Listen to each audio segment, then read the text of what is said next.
Je suis Sophie Cadalen, je suis psychanalyste. Chaque jour, je reçois des femmes, des hommes, qui s'interrogent sur leurs désirs, leur sexualité, leur intimité. Des interrogations qui peut-être sont aussi les vôtres et que je vous propose d'aborder ensemble. Aujourd'hui, je vais vous parler de la libido, un sujet qui rime avec été, mais aussi avec préjugés et culpabilité. En ai-je assez? En ai-je comme il faut? Suis-je normal? Et que serait donc une libido normale? Et pour commencer, qu'entend-on par libido?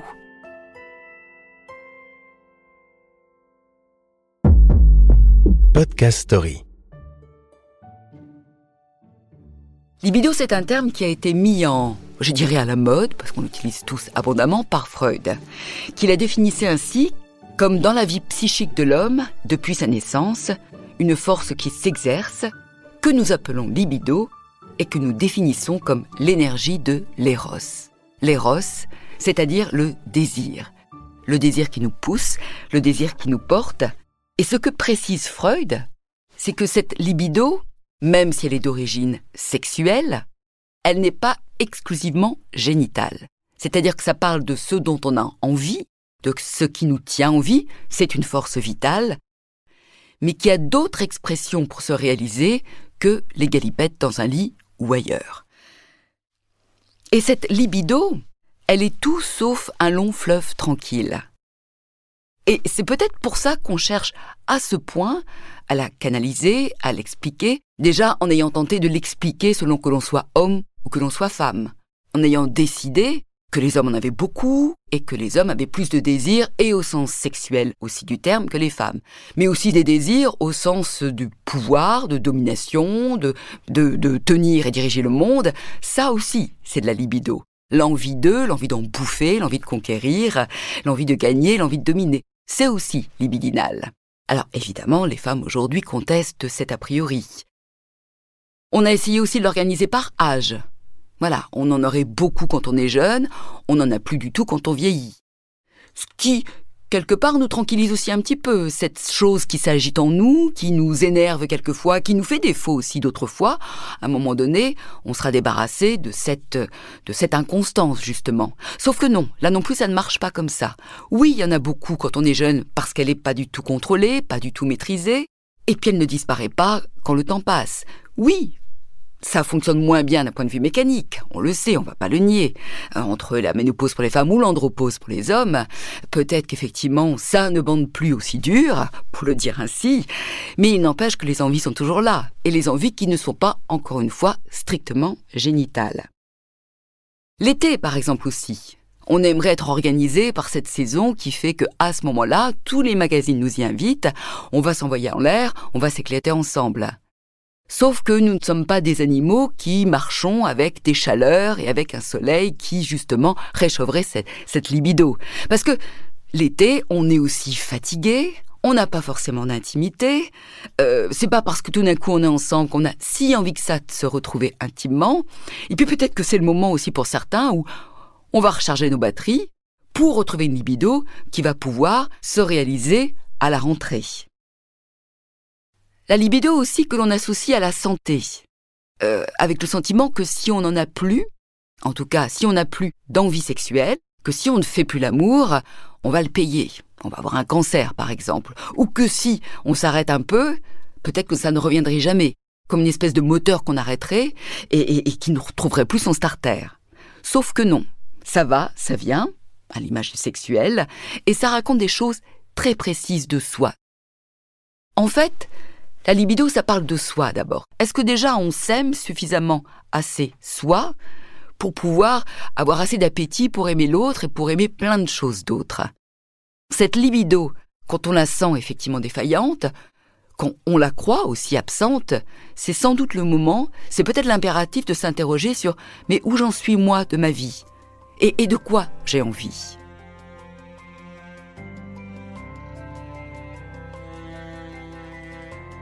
À quel moment on doit s'alerter effectivement d'une libido peut-être défaillante, d'une libido peut-être absente?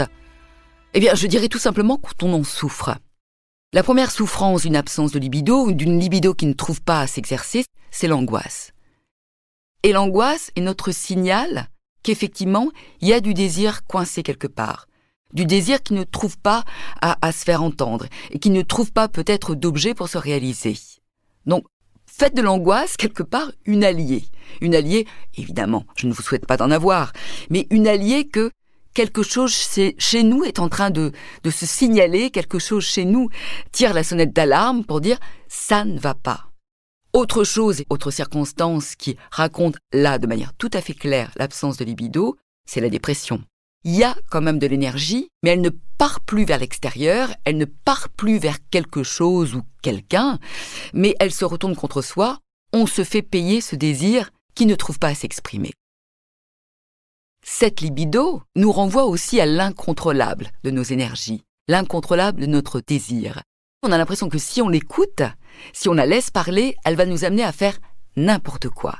Et s'il y a bien quelque chose que j'ai entendu souvent sur le divan, c'est que, ah bah oui, alors si j'écoute mes désirs, si j'écoute ce dont j'ai envie, je vais faire n'importe quoi, et puis je vais me retrouver tout nu, à poil, et puis je sauterai sur n'importe qui dans la rue. Ce qui n'est jamais arrivé.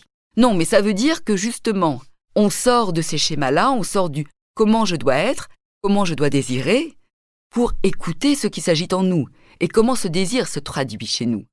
Ça veut dire aussi qu'on sort de la demande de l'autre. C'est pas l'autre qui va m'expliquer comment je dois le désirer, ou comment je dois être désirant, désirante ou désirable. Il n'y a pas de libido qui puisse être organisé comme il le faut. Il n'y a pas de libido qui puisse être correct. Il n'y a pas de libido normal. Il n'y a pas de norme à la libido. Mais on essaye justement. Ça nous renvoie tellement de liberté, tellement de singularité, qu'on essaye de la cadrer, de la lisser, de façon à s'assurer que l'on est comme il faut être. Et s'il y a bien un terrain sur lequel on va laisser tomber tous les « comme il faut être », c'est bien la sexualité. Trop souvent, on essaye de plaire.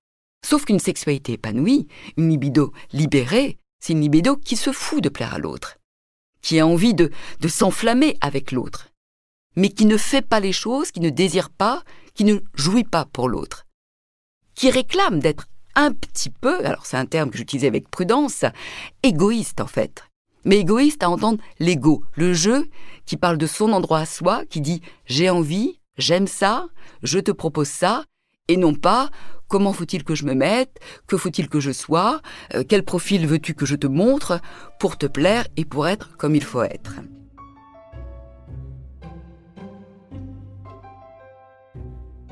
La libido est un sujet important, évidemment, dans le couple. Je parlais de cette libido, finalement, très variable, très singulière, au rythme différent, selon l'un et selon l'autre. Alors, comment ça fonctionne justement avec l'autre ? Et c'est l'ambition que les couples ont aujourd'hui, c'est qu'on veut s'aimer, mais on veut aussi se désirer. Et on veut se désirer tout le temps. Et on veut se désirer comme on se désirait le premier jour. D'ailleurs, entendez cette réflexion que l'on se fait. S'aimer comme au premier jour. Eh bien, ce serait un peu inquiétant, justement, de s'aimer et je dirais, et de se désirer comme au premier jour. Parce que ça raconterait justement que de ce premier jour, on n'a pas bougé, on n'a pas évolué. Sauf que la libido, elle ne cesse de raconter que nous ne sommes pas les mêmes, que tout influe sur cette libido, que la façon dont on grandit, dont on se vit, dont on devient parent, dont on construit notre couple, dont on s'épanouit ou pas dans le travail, va percuter sur cette libido. Alors évidemment, être en couple ensemble, c'est deux énergies qui se rencontrent et auront à s'ajuster sans cesse. Et ça n'est pas facile. C'est être renvoyé tout le temps au fait que non seulement moi je ne me maîtrise pas dans mes envies, mais que je ne maîtrise pas du tout l'autre non plus, que je ne sais pas où il en est là, je ne sais pas pourquoi il n'a pas envie en ce moment, ou pourquoi il a très envie maintenant alors que moi je suis plutôt fatiguée. Ça nous renvoie toujours à ces questions un peu troublantes de l'autre qui est réellement autre. Qui n'est pas moi, qui même si je le fréquente depuis 10, 15, 20 ans, ou 3 semaines, je ne peux pas prétendre le connaître par cœur.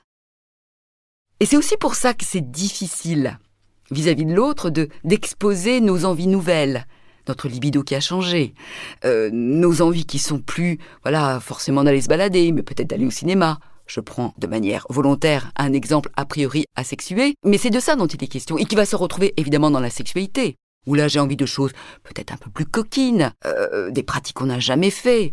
J'ai refusé la fellation et tout d'un coup j'ai très envie d'en faire à mon compagnon qui va se demander qu'est-ce qui me prend. Où c'est que j'ai été chercher des idées pareilles? En tout cas, c'est ce qu'on imagine. Raconter ou exposer à l'autre notre libido qui change, c'est risquer de le surprendre. Mais qui es-tu toi qui me veux autrement? Qui es-tu toi qui me propose cette chose qu'on n'a jamais envisagée ensemble? Alors, trop souvent, qu'est-ce qu'on fait? On attend de l'autre qu'il nous amène là où on aimerait soi-même aller. On attend de l'autre, alors je vais donner un exemple que tout le monde connaît. On voudrait sortir davantage parce qu'on trouve que tout d'un coup on a une vie un peu plan-plan et on voudrait que l'autre nous invite au restaurant, qu'il ait l'idée spontanée de nous dire « Allez ce soir, mon chéri, ma chérie, je t'emmène et on sort ». Ben oui, mais c'est ça aussi, être sujet. C'est ça, être adulte. C'est pas à l'autre de deviner ce que soi-même, on n'ose pas écouter en soi. On a envie de sortir, et ben on se risque à dire à l'autre « Et si ce soir, nous allions dîner dehors ?» Et la sexualité, c'est pareil. C'est non pas attendre que l'autre nous révèle effectivement des jouissances que l'on commence à fantasmer. Nous parlerons des fantasmes à un autre moment et sur un autre podcast. C'est pas attendre de l'autre, voilà, qu'il nous amène là où au fond on sent qu'on a envie d'aller, mais c'est assumer que moi à ce moment-là j'ai envie d'autre chose et que je vais peut-être me risquer à le proposer à l'autre. Parce que beaucoup de couples sont organisés de manière tout à fait inconsciente sur une espèce de consentement tacite qui n'est pas si consenti et qui n'est absolument pas agréable à vivre. C'est-à-dire que l'un a pris le rôle de celui qui a une libido et l'autre a peut-être pris le rôle, malgré lui, de celui ou de celle qui n'a pas de libido ou qui n'a plus de libido. Ça fait des couples qui s'organisent de manière finalement très lisible. Et encore une fois, ils sont très fréquents, où l'un fait la pression sur l'autre, l'un finalement responsabilise, accuse l'autre, culpabilise l'autre de ne pas avoir envie. Sauf qu'à ce moment-là, il y a des questions à se poser de part et d'autre. Si moi je suis celui qui a envie, pourquoi est-ce qu'obstinément cette envie, je la mets sur le dos de l'autre ? Et notamment dans les couples dits, entre guillemets, légitimes, il y a cette encore notion de devoir conjugal. Et puis voilà, on a eu l'ambition de vivre ensemble, on a eu l'ambition de passer notre vie et de faire l'amour ensemble. Donc celui qui va porter une libido apparemment plus importante va écraser l'autre de sa demande, qui n'aura plus l'espace pour désirer, qui n'aura plus l'espace pour déjà se questionner. Pourquoi est-ce qu'effectivement je ne ressens plus d'envie ? Pourquoi est-ce que je ne ressens plus l'envie de faire l'amour avec cet homme, avec cette femme? Parce que ce n'est pas organisé de manière genrée, je tiens à le préciser. C'est pas les hommes qui ont tout le temps envie, et c'est pas les femmes qui n'ont plus envie. Non, il y a aussi beaucoup d'hommes qui n'ont plus tellement le goût de cela, et qui peut-être d'ailleurs ne l'avaient pas. Et ça aussi, c'est une question que doivent se poser les couples. Est-ce que c'était vraiment le moteur, cette libido sexuelle et génitale? Est-ce que c'était vraiment le moteur de notre couple? Est-ce que c'était vraiment ce qu'on appelle le ciment? Terme suspect, parce que le ciment, ça nous colle l'un à l'autre, qui va pas donner beaucoup de possibilités pour se mobiliser, s'ajuster, pour évoluer. Je me rappelle d'une femme qui est arrivée en disant, voilà, on a un problème, on ne fait pas l'amour 2 fois par semaine. D'ailleurs, en réalité, il le faisait peut-être une fois tous les 6 mois. Je crois que c'était quelque chose comme ça. La question était, est-ce que ça vous fait souffrir? Non, ce qui faisait souffrir, c'était l'idée qu'ils n'étaient pas comme il faut être, qu'ils n'étaient pas normaux. Ils s'étaient retrouvés sur ce terrain-là, depuis toujours, en fait. Ça n'avait jamais été le lieu de leur rencontre, mais leur libido, elle s'exerçait ailleurs. Ils aimaient des tas de choses ensemble. Je crois qu'ils aimaient beaucoup, je ne me rappelle plus très bien, mais aller au théâtre. Enfin, ils avaient des passions, je crois, le chant, qu'ils partageaient de manière commune. Sur scène, ils s'éclataient réellement ensemble, mais ça ne se passait pas dans l'intimité de leur chambre à coucher. Donc c'est se demander effectivement qu'est-ce qu'on fait avec l'autre et ne pas justement tout d'un coup mobiliser un devoir de sexualité qui peut-être n'a jamais été et encore une fois qu'on ne doit pas à l'autre. C'est pour ça que j'utilise ce terme de devoir. On ne doit rien à l'autre. On ne doit pas de désirer l'autre. Et si on est soi-même le désirant qui a très envie d'une sexualité qu'il ne trouve pas dans son couple, eh bien, je crois qu'il faut se risquer, parce que c'est un risque que l'on a l'impression de prendre, il faut se risquer à s'autoriser peut-être à vivre cette sexualité ailleurs. Alors, ce n'est pas très moral, ce que je vous dis là, mais ce que je veux vous dire surtout, c'est que pour qu'un couple vive, respire, retrouve du souffle à l'occasion, et la libido, c'est une forme de souffle, il a à s'autoriser à, en tout cas, s'éloigner quelquefois, à se perdre peut-être même de vue quelquefois. Ce qui arrive parfois quand on est très pris par son travail, on est à fond, on n'est pas très disponible, on n'a pas le temps d'écouter l'autre, on rentre crevé le soir, mais on s'éclate toute la journée, c'est génial ce que l'on fait, c'est de la libido. Et de la libido qu'on ramène chez soi, qu'on va peut-être pas exulter de manière sexuelle là non plus, parce qu'on est trop fatigué pour ça, ou si quand même.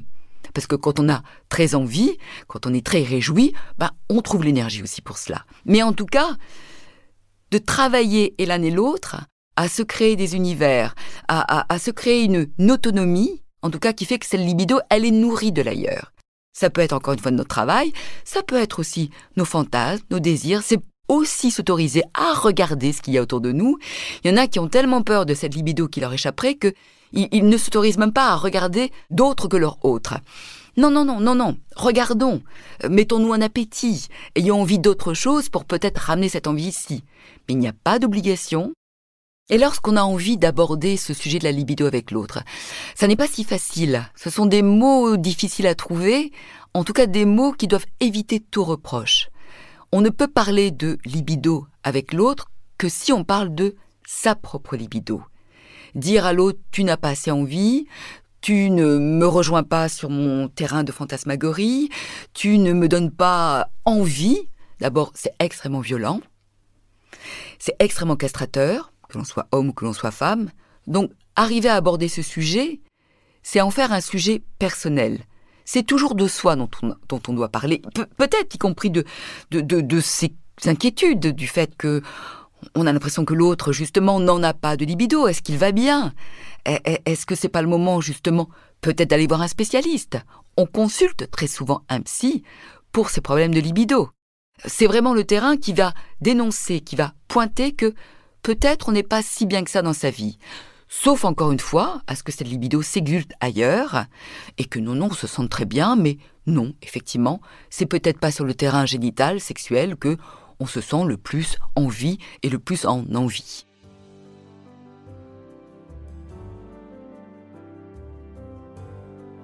Alors cette libido, je crois que je ne vous aurais absolument pas renseigné sur sa normalité parce qu'il n'y en a pas. La libido, elle raconte comment on se sent dans sa propre vie. On aura des manques de régime, des baisses de régime. On est humain. Donc on n'est pas stable, on n'est pas dans une constance. Mais cette libido, c'est l'occasion effectivement de se demander mais quel souffle m'anime ? Quel souffle m'habite ? Et s'il n'y en a pas tant que ça, du souffle, peut-être l'occasion justement de se questionner soi, de retrouver cette envie, ces désirs, pour retrouver encore plus d'envie, encore plus de vie.